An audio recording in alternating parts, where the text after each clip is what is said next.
আসসালামু আলাইকুম সুপ্রিয় শুনলি কুরুলুস উসমান কি শেষ হয়ে গিয়েছে নাকি সিজন 7 আসবে? আর যদি সিজন 7 না আসে তাহলে কি ওরহানের সিরিজ আসতেছে? এই প্রশ্নগুলো সবচেয়ে বেশি আসতেছে ইদানিং আমাদের কাছে, কারণ সোশ্যাল মিডিয়াতে আমরা দেখতে পাচ্ছি কেউ কেউ ওরহান সিরিজ প্রচার করতেছে যে নতুন যে সিজন আসতেছে সেটা কুরুলুস উসমানের সিজন নয়, বরং সেটা ওরহানের সিজন, যার নাম থাকবে ইউকসেলিস ওরহান।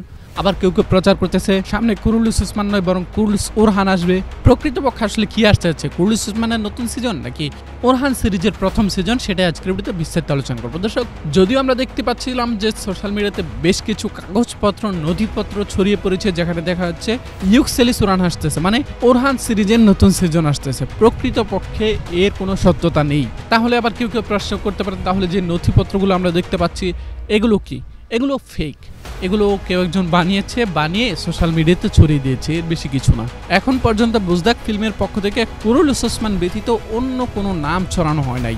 যে ইউকসেলিস ওরহান ছড়ানো হচ্ছে এটা সম্পূর্ণই ফেক, সম্পূর্ণই সোশ্যাল মিডিয়ার গুজব। তারপর যে কুরুলুস ওরহান ছড়ানো হচ্ছে এটারও কোনো ভিত্তি নেই, এটাও গুজবের অধীনেই। এখন পর্যন্ত বুজদাক ফিল্মের পক্ষ থেকে কুরুলুস ওসমান ব্যতীত আর কোনো নামে কোনো হ্যাশট্যাগও দেওয়া হয় নাই, কোনো প্রচারণাও চালানো হয় নাই। সর্বশেষ বুজদাক ফিল্মের পক্ষ থেকে যে পোস্ট করা হয়েছে, যে নিউজ দেওয়া হয়েছে, যে আপডেট দেওয়া হয়েছে, সেখানে কুরুলুস ওসমানই বলা হয়েছে এবং কুরুলুস ওসমানের হ্যাশট্যাগ ইউজ করা হয়েছে, যার কারণে আমরা ধরে নিতে পারি কুরুলুস ওরহানও আসতেছে না, ইউকসেলিস ওরহানও আসতেছে না, বরং কুরুলুস ওসমানের সপ্তম সিজন আসতেছে। জি দর্শক, কুরুলুস ওসমানের সপ্তম সিজন আসতেছে। যদিও সিজন 1 থেকে সিজন 6 পর্যন্ত ওসমান বে চরিত্রে অভিনয় করা বোরাক ও জীবিত থাকছেন না। যদিও সিজন 1 থেকে সিজন 6 পর্যন্ত বালা খাতুন চরিত্রে অভিনয় করা অভিনেত্রী ওজগে তোরে থাকছেন না, তবুও কিন্তু কুরুলুস ওসমানের সপ্তম সিজন আসতেছে। তবে এই সিজনের সম্পূর্ণই ওরহান বেকে লাইমলাইটে রাখা হবে, ওরহান বেকে হাইলাইট করা হবে। দর্শক, যদিও এই সিজনে ওসমান বে এবং বালা খাতুন মালহুনাতুন চরিত্রগুলো থাকবে, তবে তারা থাকবে কিছুটা বৃদ্ধ বয়সের হিসাবে, তো অবশ্যই তাদেরকে বৃদ্ধ রাখাই স্বাভাবিক ব্যাপার।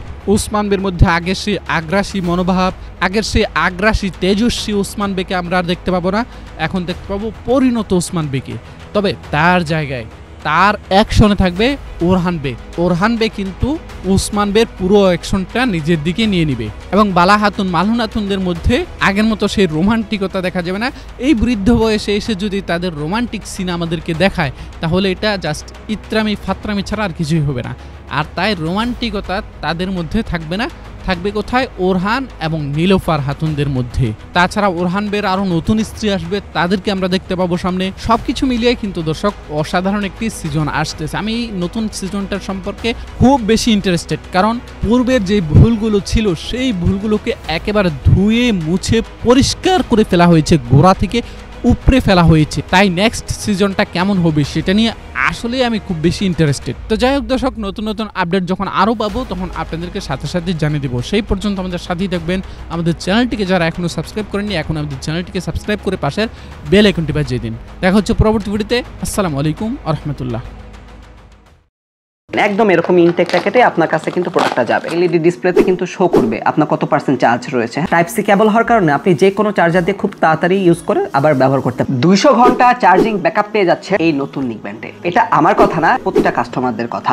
আমরা নিজেরাও নর্মালি প্রায় 10 থেকে 15 দিন ইউজ করেছি, আলহামদুলিল্লাহ অনেক ভালো চার্জিং ব্যাকআপ পেয়েছি এবং সম্পূর্ণ ক্যাশ অন ডেলিভারিতে নিতে পারবেন এবং আপনি প্রোডাক্ট আপনার কাছে যাওয়ার পরে আপনি চেক করে নেবেন।